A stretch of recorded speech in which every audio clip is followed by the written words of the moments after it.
Je passe par la forêt. D'habitude, je reste un moment pour admirer ce spectacle de nuit et le silence qui m'apaise. Mais là, je n'en ai pas envie. Je suis contrarié par les dires de cette fille, et ce nom qui se répète en boucle dans mon esprit ne fait qu'attiser ma colère. Je retrouve la marque, et je retourne chez moi. Je me dirige vers le manoir presque machinalement. La porte s'ouvre toute seule, et je rentre. Mon regard se perd dans le couloir en face de moi. Je marche doucement, et voilà que Toby se place en face de moi. Je veux passer, mais il me bloque le passage. Je fais un pas de côté, mais il fait de même. Je répète ce geste, mais il continue à me faire barrage, et ma colère augmente, au point d'être à deux doigts d'exploser. Je prends une grande inspiration, mais en même temps, mes poings se serrent. Je le pousse, plus contre le mur, peut-être même un peu violemment, en lui disant « Ce n'est pas le bon moment pour me chercher, Toby. Là, je ne suis vraiment pas d'humeur. » Et je continue mon chemin. Je monte à l'étage et rentre dans ma chambre et m'allonge dans mon lit. Je bouge dans tous les sens et je peste de ne plus être capable de dormir. Ça me permettrait au moins de me détendre et d'oublier pendant un moment ce qui tourne en boucle dans ma tête et me hante. Je me relève tout en respirant d'agacement. Je sors de ma chambre, toujours énervé. Je descends et me trouve dans le salon.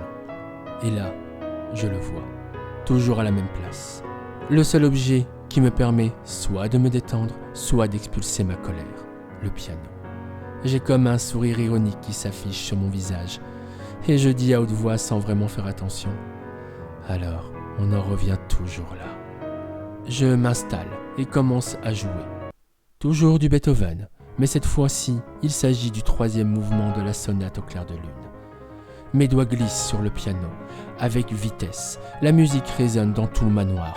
Je déverse ma rage sur cette musique, et au fur et à mesure des notes, des flashs de ma vie d'avant me reviennent, des souvenirs que je pensais avoir oubliés ou enfouis dans ma mémoire. Je revois ma famille et les séances interminables de piano, et leurs regards pleins de fierté, mais aussi la prétention de voir un jour leur fils atteindre les étoiles et briller. À ses côtés, eux qui n'avaient aucun talent. Les autres enfants, leurs regards remplis de jalousie et de mépris, ainsi que leurs brimades. Les profs qui, au cours de ma vie, sont restés silencieux à mes appels à l'aide. Je revois aussi mon entrée à la Juilliard School. Et cette sensation d'avoir trouvé ma place et d'être entouré de gens comme moi. Et cette sensation de liberté que j'ai ressentie loin de ces personnes qui ne souhaitaient que m'utiliser pour briller à travers moi. Mais je revois aussi très vite cette illusion perdue et la blessure que j'ai ressentie au plus profond de mon âme. Je ne vois que des personnes en constante compétition les uns les autres, en me voyant comme un ennemi à abattre et qui me faisaient clairement comprendre que jamais je ne serai ou ne pourrai être comme eux. Et cette ultime trahison de la seule personne que je pensais qui avait ne serait-ce qu'un peu de compassion et d'amour envers moi, et qui s'est révélée être autant, si ce n'est plus manipulatrice que mes parents. Et son rire qui a transpercé mes oreilles quand elle a raconté son plan à ses amis, aussi horrible qu'elle. Cette envie de partir loin, d'oublier la douleur, des miroirs qui se brisaient devant moi d'année en année et qui me donnaient l'impression de me noyer dans un monde qui n'était que tristesse et ténèbres froides, au point de renier mon destin, ma vie, mon humanité. Je ne me rends pas compte alors que je joue et déverse ma rage sur ce piano. Des larmes coulent de mon visage. Soudain, je sens des mains se placer de chaque côté de mes épaules, suivi d'un bourdonnement dans ma tête. Je n'ai pas besoin de me retourner. Je sais que c'est lui, le Slenderman. Sa voix toujours aussi calme résonne dans mon esprit. Tu sembles contrarié. Pourquoi dites-vous ça ? Eh bien, il est rare de te voir jouer avec autant d'énervement, à moins que quelque chose ne tracasse ton esprit. Il y a bien quelque chose en effet. Andrew Maxwell. Ah, je vois. Ses mains se retirent lentement de mes épaules et il s'écarte un peu. Cela me permet de lui faire face et d'une façon toujours aussi calme, il me dit « Les blessures de ton passé ne sont toujours pas refermées. » Non. Et pourtant, je pensais qu'en 15 ans, c'était le cas. Mais apparemment, les vieilles blessures ont la vie dure. Et parfois, Il vous suffit d'une personne pour les faire revenir toutes en une seule fois. Je comprends. Cette jeune femme a touché une corde sensible. Oui. Apparemment, elle aurait réussi par je ne sais quel miracle à me mettre hors de moi, et ça me surprend, car depuis je me pose cette question. Pourquoi ce nom m'énerve autant, alors que je lui ai tourné le dos? Pourquoi maintenant, après 15 ans? La réponse est simple. Tu n'as jamais regardé derrière toi. Tu as toujours continué à tracer ta voie, sans jamais tenter de faire la paix avec toi-même, ni même te demander si tu regrettais ton geste. Regretter? Je me lève et commence à marcher autour de lui. Dis-moi ce que je pourrais regretter de ma vie d'avant. Les mensonges, les trahisons, les personnes qui étaient soit jaloux de moi et de mes dons, ou ceux qui se disaient mes amis, car ils cherchaient un intérêt à se lier à moi. Le fait peut-être que je n'étais pas maître de mon destin et que l'on a décidé de ce que j'allais devenir et faire de ma vie sans que j'aie eu mon mot à dire.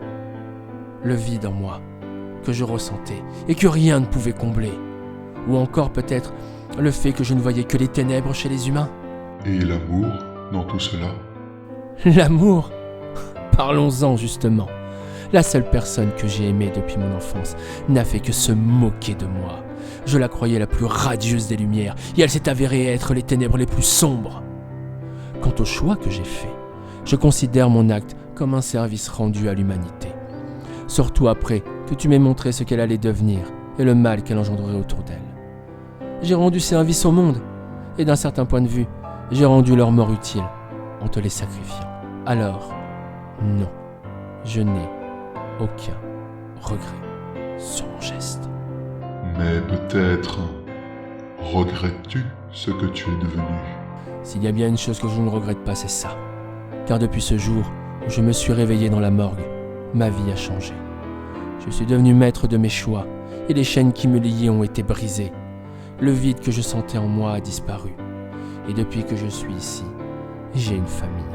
Certes, certains m'agacent plus que d'autres, mais je ferai payer le prix fort à tous ceux qui leur feront du mal. Et les gens que je tue ne sont rien de plus que des êtres mauvais qui ne font que semer le malheur et la tristesse, voire même la mort autour d'eux. Je me débarrasse de parasites inutiles, alors à mes yeux, je rends service. Quant à Andrew Maxwell, il est mort, et ce qui m'énerve, c'est que l'on me rappelle qu'un jour j'ai été cette personne faible. Alors il s'agit peut-être d'autre chose. Et de quoi? Peut-être s'agit-il de cette femme qui a découvert qu'avant d'être rose noire, tu étais une personne comme elle. En prenant du recul, vos vies étaient en tout point semblables. Peut-être est-ce de ce fait, et non à cause de sa musique, que ton bras s'est arrêté malgré toi, et que tu n'as pas pu finir le travail. Les mots qu'il vient de me dire sonnent comme un coup de massue pour moi. A-t-il vraiment raison? Sommes-nous, elle et moi, si peu différents? Je ne connais pas sa vie, mais au vu de sa musique, elle a dû salement en baver. Et sans le vouloir, j'ai comparé sa vie à la mienne, et en découvrant que j'étais comme elle avant, cela m'aurait mis en colère. Cela est-il possible? Mais alors pourquoi elle particulièrement? Que m'arrive-t-il? Que se passe-t-il en moi? Je regarde le Slenderman et lui demande: pouvez-vous m'aider? Avez-vous les réponses à ce qu'il m'arrive?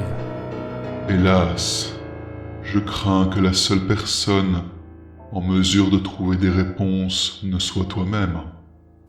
Sauf que je ne les ai pas pour le moment. Tu les trouveras, j'en suis sûr.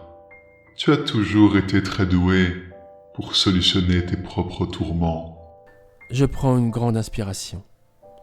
Il est vrai que je suis toujours dans le flou avec cette femme, mais je suis moins énervé qu'avant. Comme si avoir dit tout ce que j'avais sur le cœur m'a soulagé. Et je me dirige vers les escaliers. Le Slenderman me dit: Où vas-tu? Je vais à la bibliothèque. Je veux lire et me détendre. Et aussi reprendre des forces, car bientôt, je me remets en chasse. Et je veux être en pleine forme quand je tomberai sur ma proie et que je lui arracherai le cœur. Et enfin, je pourrai clore ce chapitre.